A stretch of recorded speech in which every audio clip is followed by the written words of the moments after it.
Assalamualaikum warahmatullahi wabarakatuh. Perkenalkan, nama saya Octavia Ulanda, NIM 19231083. Baiklah, pada video kali ini saya akan menjelaskan materi yaitu mengenai konsep kepemimpinan dalam pendidikan. Baiklah, yang mana pada materi pertama itu adanya pengertian kepemimpinan pendidikan. Mendefinisikan kepemimpinan merupakan suatu masalah yang kompleks dan sulit, karena sifat dasar kepemimpinan itu sendiri memang sangat kompleks. Akan tetapi, perkembangan ilmu saat ini telah membawa banyak kemajuan, sehingga pemahaman tentang kepemimpinan menjadi lebih sistematis dan objektif. Kepemimpinan melibatkan hubungan pengaruh yang mendalam yang terjadi di antara orang-orang yang menginginkan perubahan yang signifikan, dan perubahan tersebut mencerminkan tujuan yang dimiliki bersama oleh pemimpin dan pengikutnya atau bawahan. Kepemimpinan adalah kegiatan manusia dalam kehidupan.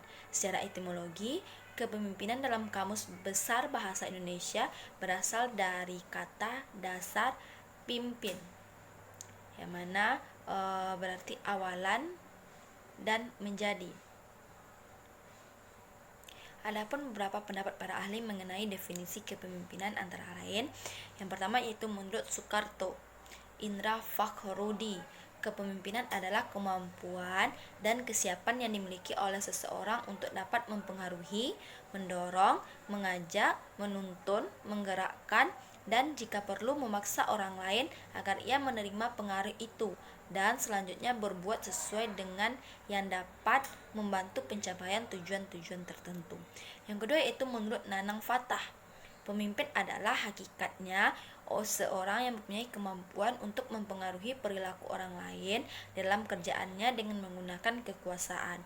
Yang ketiga yaitu menurut Kartini Kartono, pemimpin adalah seorang pribadi yang memiliki kecakapan dan kelebihan, khususnya kecakapan dan kelebihan di satu bidang, sehingga dia mampu mempengaruhi orang-orang lain untuk bersama-sama melakukan aktivitas tertentu demi pencapaian suatu atau beberapa tujuan. Yang keempat yaitu menurut Sutopo, kepemimpinan adalah suatu kegiatan dalam memimpin suatu kelompok sedemikian rupa sehingga tercapai tujuan dari kelompok itu, yaitu tujuan bersama. Yang kelima yaitu kepemimpinan menurut Muhammad Teguh, yang mana kepemimpinan ini menjadi 3 kata kunci. Yang A yaitu kepemimpinan merupakan suatu konsep relasi, artinya kepemimpinan hanya ada dalam relasi dengan orang lain. Maka jika tidak ada pengikut atau bawahan, tidak ada pemimpin. Yang ke B yaitu kepemimpinan merupakan suatu proses, artinya proses kepemimpinan lebih dari sekedar menduduki suatu otoritas atau posisi jabatan saja, karena dipandang tidak cukup memadai untuk membuat seseorang menjadi pemimpin. Artinya seseorang pemimpin harus melakukan sesuatu. Yang C itu kepemimpinan berarti mempengaruhi orang-orang lain untuk mengambil tindakan. Artinya seseorang pemimpin harus berusaha mempengaruhi pengikutnya dengan berbagai cara, seperti menggunakan otoritas yang delegitimasi, menciptakan model atau menjadi teladan, penetapan sasaran, memberikan imbalan dan hukuman, restrukturisasi organisasi, dan mengkomunikasikan sebagai sebuah visi. Dengan demikian, seorang pemimpin dapat dipandang efektif apabila dapat memujuk para pengikutnya untuk meninggalkan kepentingan pribadi mereka demi keberhasilan organisasi. Kemudian yang kedua yaitu adanya tipe kepemimpinan. Dalam melaksanakan fungsi kepemimpinan, maka akan berlangsung aktivitas kepemimpinan. Hal ini apabila dipilah-pilah, maka akan terlihat gaya kepemimpinan dengan pola masing-masing. Menurut Isjoni dalam bukunya Manajemen Kepemimpinan dalam Pendidikan, tipe-tipe kepemimpinan antara lain yang pertama itu partisipatif. Kepemimpinan yang partisipatif adalah suatu cara memimpin yang memungkinkan para bawahan turut serta dalam proses pengambilan keputusan. Bila ternyata proses tadi mempengaruhi kelompok, atau bila memang kelompok atau bawahan ini mampu turut berperan dalam pengambilan keputusan, dalam hal ini atasan tidak hanya memberikan kesempatan kepada mereka yang berinisiatif, akan tetapi membantu mereka menyelesaikan tugas mereka sendiri, misalnya dengan memberikan fasilitas. Yang kedua yaitu laissez-faire atau bebas. Dengan cara ini, seorang pemimpin akan meletakkan tanggung jawabnya pengambilan keputusan sepenuhnya kepada para bawahan. Di sini pemimpin hanya sedikit saja atau hampir sama sekali tidak memberikan pengarahan. Sudah barang tertentu. Dengan cara ini maksudnya pemimpin adalah menganggap bahwanya sudah dewasa dan tahu apa kewajibannya. Bentuk-bentuk kepemimpinan sering kita jumpai dalam kehidupan masyarakat sehari-hari, tetapi di sekolah pun terdapat berbagai macam tipe kepemimpinan ini. Sebagai kepemimpinan pendidikan yang official leader, yang cara kerja dengan cara bergaulnya dapat dipertanggungjawabkan dan bisa menggerakkan orang lain untuk turut serta mengerjakan sesuatu yang berguna bagi kehidupannya. Berdasarkan sifat dan konsep kepemimpinan, maka Soekarto mengutarakan ada 3 tipe pokok kepemimpinan, yaitu ada tipe otoriter, tipe laissez-faire, dan tipe demokrasi. Yang pertama itu tipe otoriter. Pada kepemimpinan yang otoriter, semua kebijakan dasar ditetapkan oleh pemimpin sendiri dan pelaksanaan selanjutnya ditugaskan kepada bawahan. Semua perintah memberikan tugas dilakukan tanpa mengadakan konsultasi sebelumnya dengan orang-orang yang dipimpinnya. Pemimpin otoriter ini berasumsi bahwa maju mundurnya organisasi hanya tergantung pada dirinya. Yang kedua itu adanya tipe laissez-faire. Pada tipe ini, pemimpin memberikan kebebasan yang seluas-luasnya kepada setiap anggota staf dalam tata prosedur dan apa yang akan dikerjakan untuk pelaksanaan tugas-tugas jabatan mereka. Mereka mengambil keputusan dengan siap ia hendak bekerja sama. Dalam penetapannya menjadi hak sepenuhnya dari anggota kelompok atau staf lembaga pendidikan itu. Yang ketiga itu tipe demokratis.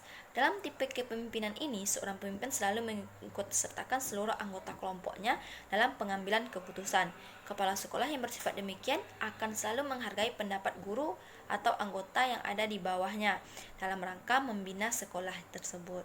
Dalam hasil penelitian menunjukkan bahwa untuk mencapai kepemimpinan yang demokratis, aktivitas pemimpin harus yang pertama itu meningkatkan interaksi kelompok dan perencanaan kooperatif. Yang kedua itu menciptakan iklim yang sehat untuk perkembangan individual dan memecahkan pemimpin-pemimpin yang potensial. Selanjutnya itu adanya fungsi memandang ke depan. Seorang pemimpin yang senantiasa memandang ke depan berarti akan mampu mendorong apa yang akan terjadi serta selalu waspada terhadap kemungkinan.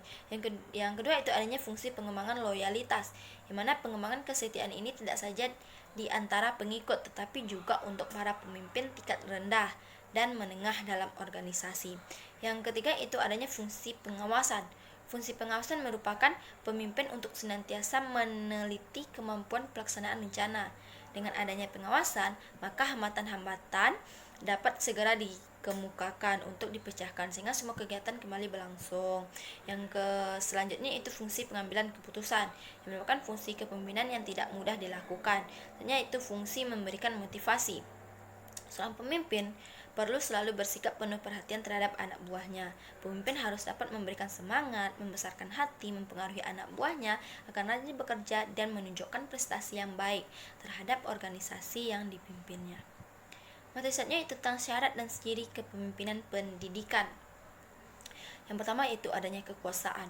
Kekuasaan adalah otorisasi dan legalitas yang memberikan wewenang kepada pemimpin untuk mempengaruhi dan menggerakkan bawahan untuk berbuat sesuatu dalam rangka penyelesaian tugas tertentu.